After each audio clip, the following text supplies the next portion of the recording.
He's run the offenses at the teams that he's been a part of. And there was a lot of 5-out, which, a 5-out offense is looking for the three, right? You're not trying to hammer in the post, but there's more to it than just that. Kevin Young, guys, I think this is one of the reasons I'm so excited. And we don't need to disparage Coach Pope too much here, but Coach Pope was not a strong X's and O's coach. He just wasn't. That wasn't his strength, and we had complaints about that throughout his tenure, where late game substitution strategies, we complained about that as recently as the past couple weeks of the season. There were some X's and O's stuff that left you wanting more, and I don't think that's going to necessarily be an issue for Kevin Young. When Devin Booker and Monty Williams and Chris Paul and Frank Vogel and a lot of others are talking about this guy's X's and O's ability, his IQ ability. This dude is a smart basketball coach. These guys are going to run great plays out of timeouts. They're going to have answers for situational basketball, which killed BYU this year. Yes. In so many games. Situational basketball lost them 3 or 4 games. I believe that's not going to be a problem anymore because this dude has studied from some of the best. He's worked for some of the best. And he has an incredible mind for the game. I feel like from a coaching perspective, and look, Coach Pope did a lot of great things for BYU, and he had a lot of strengths, but Kevin Young is a better coach. When you're talking about development and when you're talking about X's and O's, you've upgraded with Kevin Young. Kevin Young's the best X's and O's coach at BYU since Roger Reed. And it shouldn't be a coincidence that Roger Reed also was a beloved figure by Danny Ainge, who Roger Reed worked in the NBA as well, oddly enough, with the Phoenix Suns. Kevin Young brings just such a wealth of basketball knowledge and connections. And Nate, I thought it was noteworthy how Young pointed out the NBA. And I thought that the fact that he wants to make this a destination where players come here and they get to the league, man, that is you talk about financial commitment being a culture shift for BYU.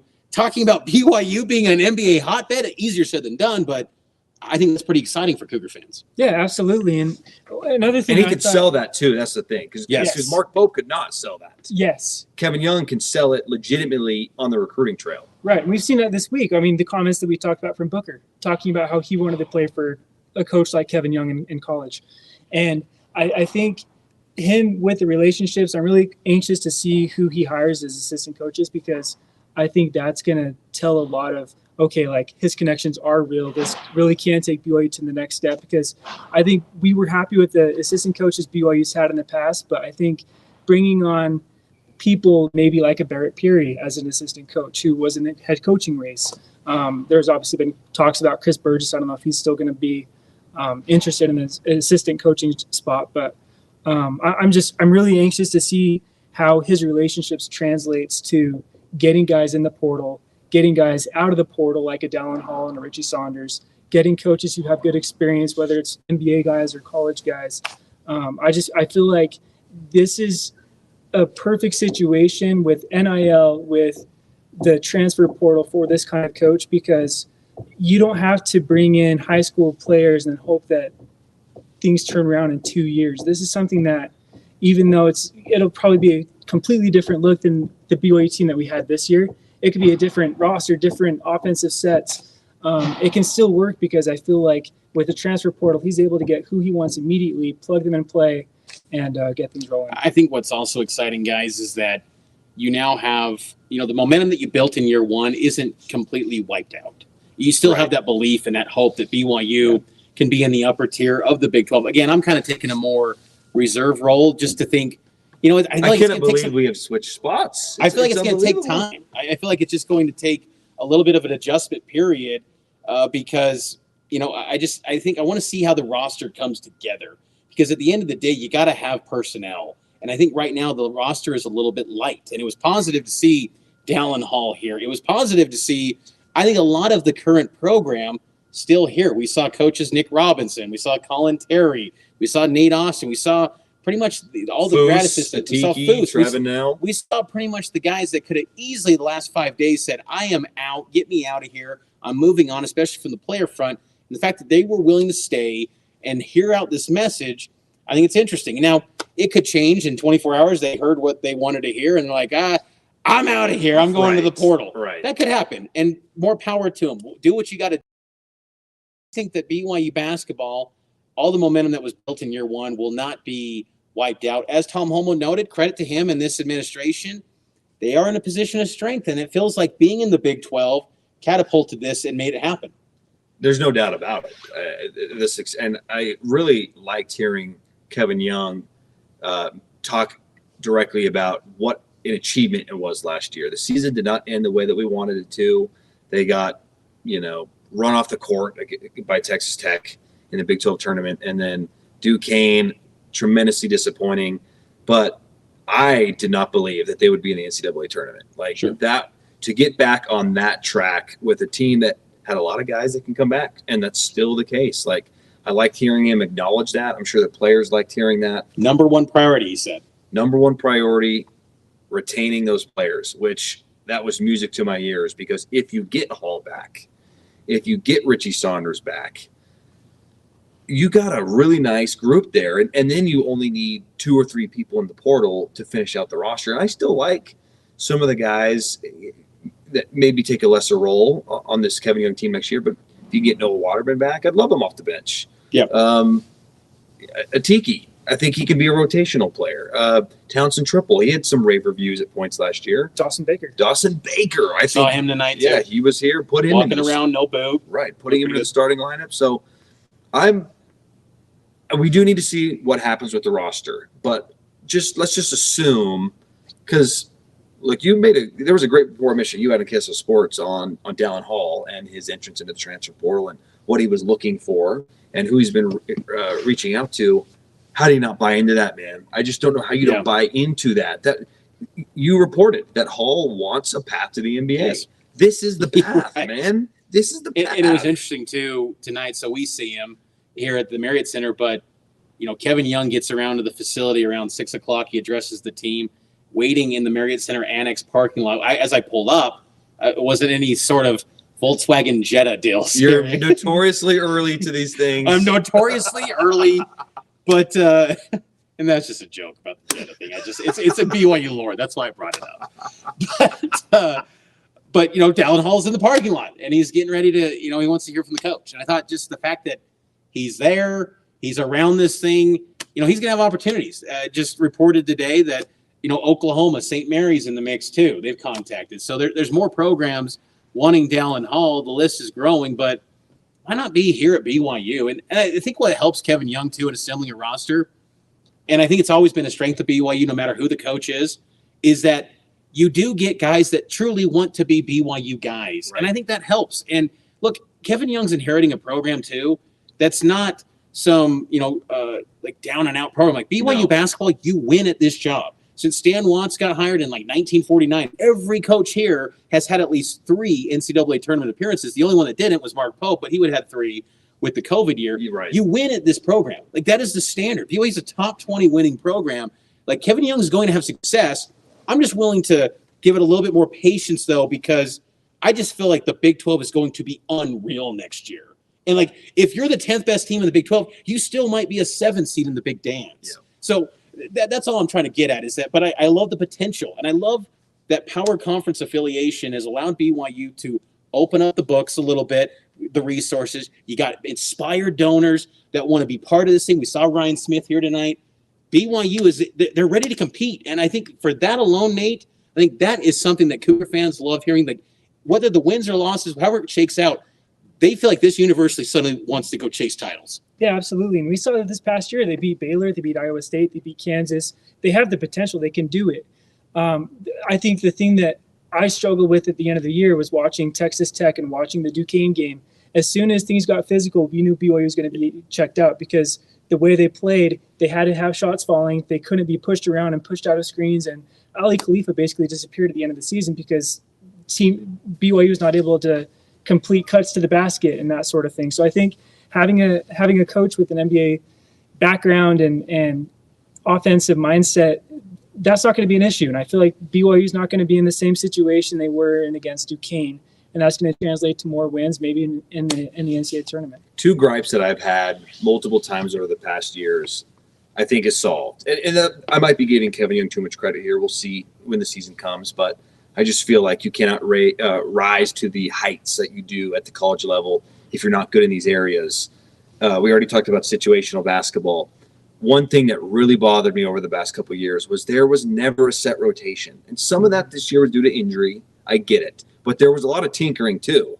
Like Atiki Aliatiki has one of the best games he's ever had against Wyoming and then disappears in conference play. Like, you don't get away with that in the NBA. You can't be jerking these players around and get respect. So I feel like from that regard, we're going to see an improvement in those areas. You talked about a lot of the wins, but there were a lot of losses too that shouldn't have been losses if a few little things are different. And I think Kevin Young will succeed in those areas. I think that's one of the reasons I'm so excited for Kevin Young is I get it. He's never been a head coach at this level or in the NBA. He's got no recruiting experience, really. I mean, the D League and the NBA, it's different. I totally understand that.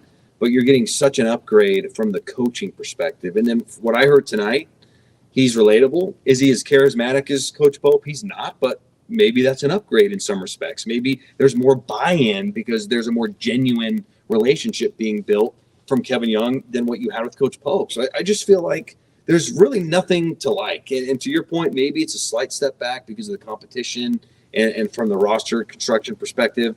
But I think this team, if you bring back some of the guys we've noted, I think you're squarely in the mix for the tournament. And to me, that would be a huge success. You have a coaching change. You have some drama in the offseason. If you can even get back to the tournament and not win a game, you're right back on track. And we've already talked about the financial commitment. I feel like there is so much. I've never been more excited for BYU basketball in my life. I can't contain it. It is so exciting. And to follow up on that, I think something that makes people more excited, in a breakout session with Kevin Young, I asked him about alignment. How does he feel about the alignment with the administration, the ADs, the boosters? How critical was that to him? He thought it was huge, and he said he's excited that he doesn't feel like there's going to be many no's told to him.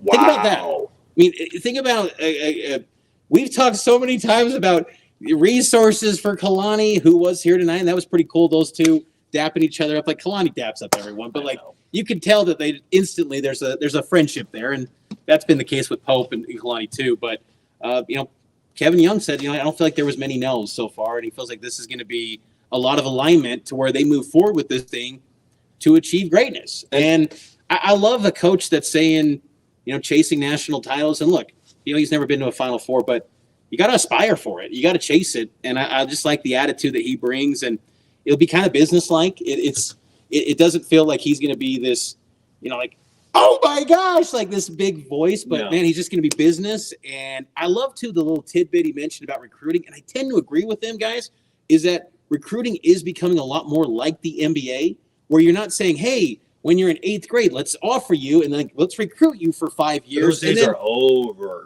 It's long gone. Yeah. Now it's like, okay, get on the Zoom. Okay, this is how you fit. This is the depth chart.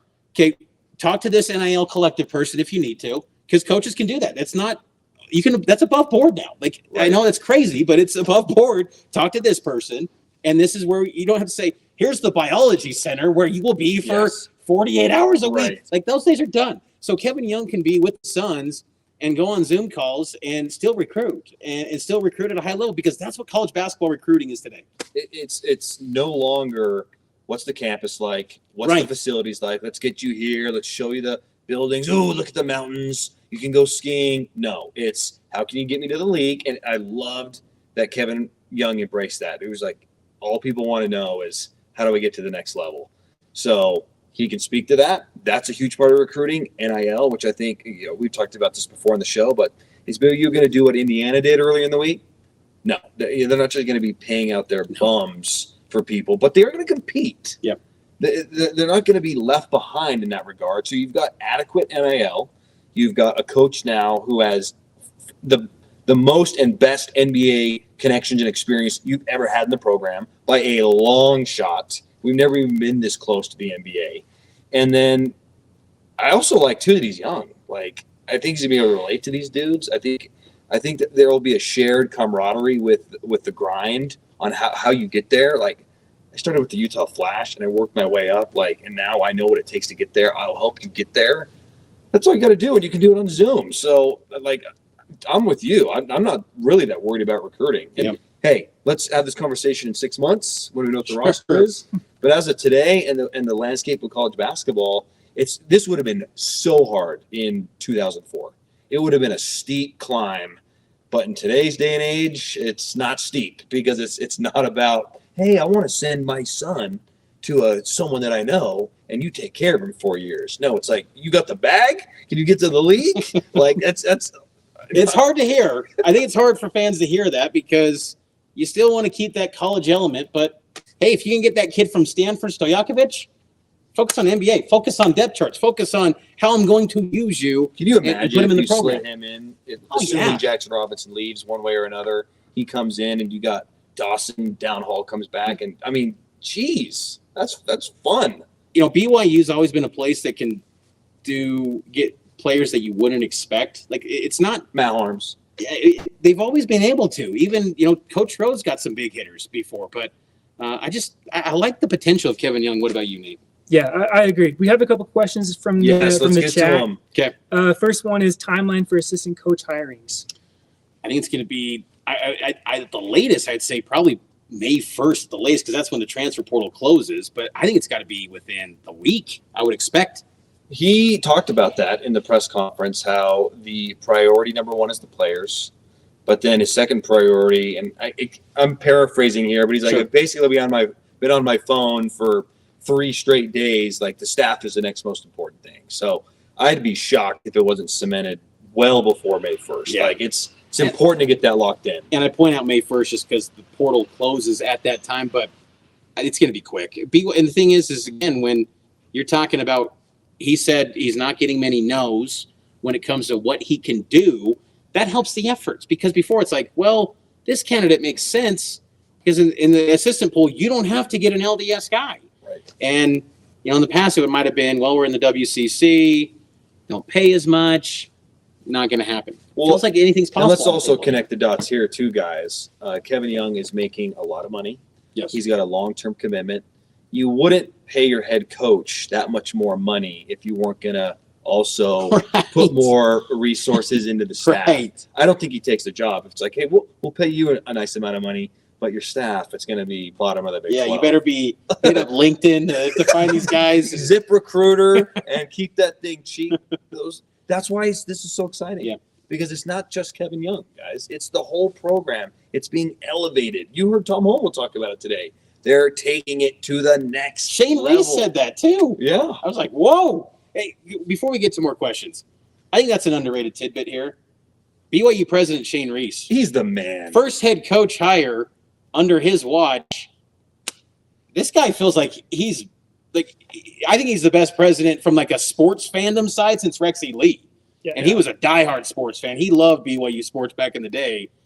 Shane Reese, man, he is killing it, and we see him. At BYU. Past tense.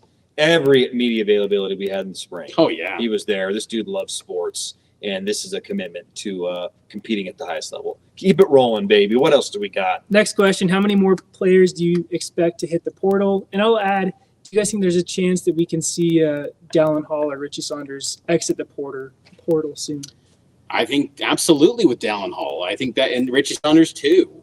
I think we've kind of hit on that there's a compelling case, and there was too with Pope. Like, for sure, Pope had a great program. I loved covering Mark Pope. I thought Mark Pope. I still think he's going to be a top 10 coach in college basketball if he's not already. I am very I have a lot of respect for what Coach Pope did at BYU, but I love this new look BYU, and it's to Matt's point about no ties, none of it's just completely new. And it's a new edition. It's almost like reminds me of the Jazz. How the Jazz are just doing something completely foreign to them, where it's like they're tanking, and this is so different than what they're used to. But long term, the potential just seems immense. BYU's not going to tank, of course, because you don't get draft picks in college. But I just feel like the potential is so immense. And as far as portal goes, if you didn't leave in that first week, why would you leave now? Unless Kevin Young turned you off with his messaging, where if it's going to be matter of fact and his demeanor just turned you off.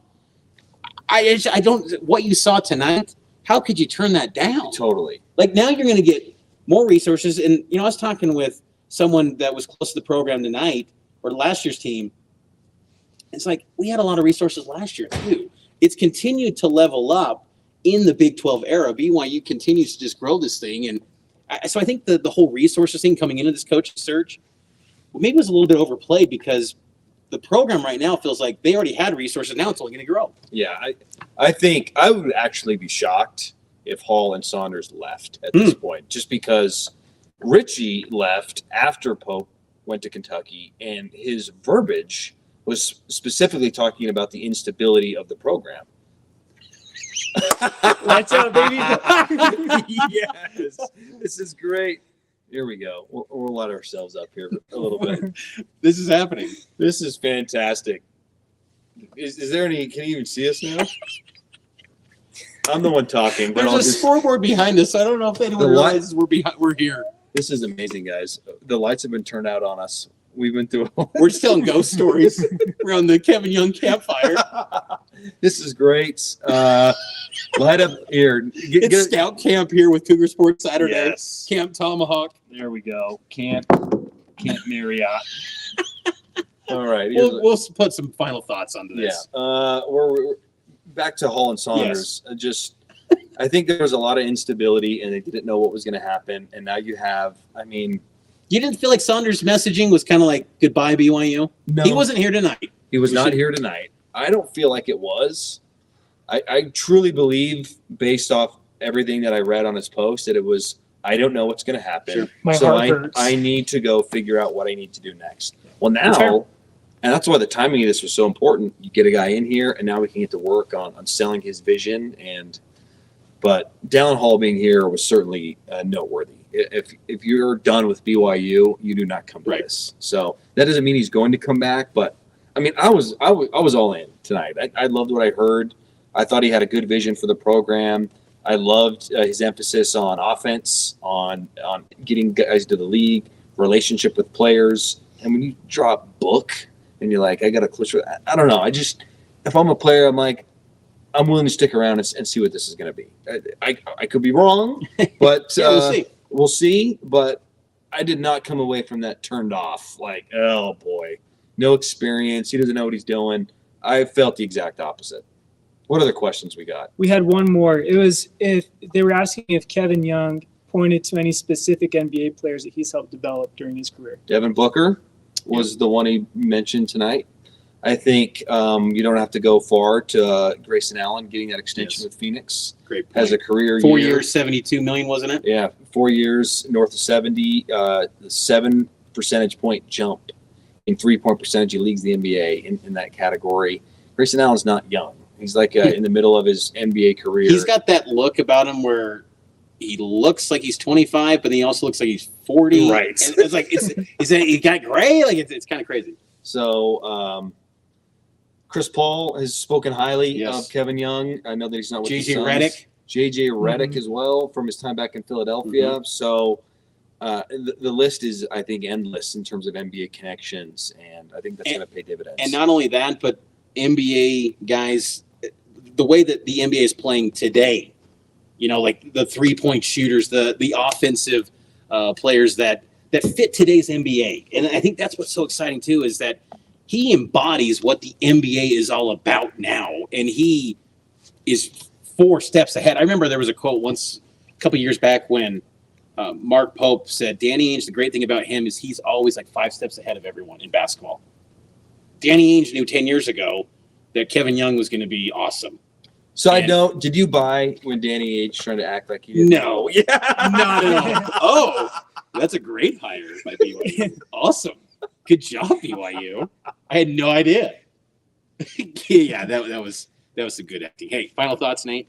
Yeah, I'm just excited. I think it's a good hire. I'm most excited about the direction of the athletic department because now they've committed financially. Yep. They've shown that, they've changed the hiring process. You no longer have to have 3 candidates that you interview formally. You don't have a 2-week delay anymore. Though Tom Olmo did note today on BYU TV that was an exception. Right. It will not be standard operating procedure. Yes, but the thing I like is that if it needs to happen, it can happen. For football and men's basketball, it can happen. Yes, exactly. And that's what matters the most. I mean, women's basketball too, but you can get it done. Matt, what about you? I just think there's nothing but upside here. I think that Kevin Young, in a lot of ways, could be an upgrade from what we've seen under Mark Pope. True. And I agree with everything you said. Mark Pope was a solid coach for BYU, a really good coach. He took the program to another level. I think he was not in a great place when he showed up, and he left it in a better place. But I think with this hire, it can continue to ascend, and that brings me a lot of excitement going forward. Very excited. We think about it. We're middle of April. We'll have transfer portal in May. We'll have the spring evaluation. I can't wait. We'll see like Kevin Young, probably like Peach Jam, things like that. I mean, just sitting on the benches, talking it up with college coaches. That's gonna be awesome. The recruiting scene, and then we'll get to about September, and it's go time. Like you got about 5 months. And then you're practicing again. It's not far away. I mean, you know me. Like I think every guy like does that. Or it's like, okay, we got this moment. We got this Our on the calendar. wives are listening to this. Like, no. Yes. It's like, oh, the next thing we know, it's like Christmas. It's like we got this BYU football game. We got this. It's like, oh, then we got Halloween. Like, but before we know it, we'll be here in the Marriott Center, and it'll be exciting times. I can't wait. And so much new with BYU basketball. It's going to be a good time. We'll have you covered on Cougar Sports Saturday, every Saturday, noon to 3, KSLSports.com, KSL News Radio. We will turn the lights on when we're in the studio. Pretty cool to say we're in the Marriott Center. It's dark. We have been hanging out in the dark. We've been in LaBella Stadiums for some interesting times, but this is a new. They turned the lights off. We're some of the last people here. Yeah, this might just stay here tonight. Like maybe might as well. Maybe we'll Airbnb it. Maybe we're just gonna hang out, but appreciate all of you. Not even on these nice blue seats. Well done, guys. Awesome work, and appreciate all of you in Cougar Nation listening to us. We'll catch you next time here on Cougar Sports Saturday, Cougar Tracks, KSL News Radio, and KSLSports.com. Stream's still going.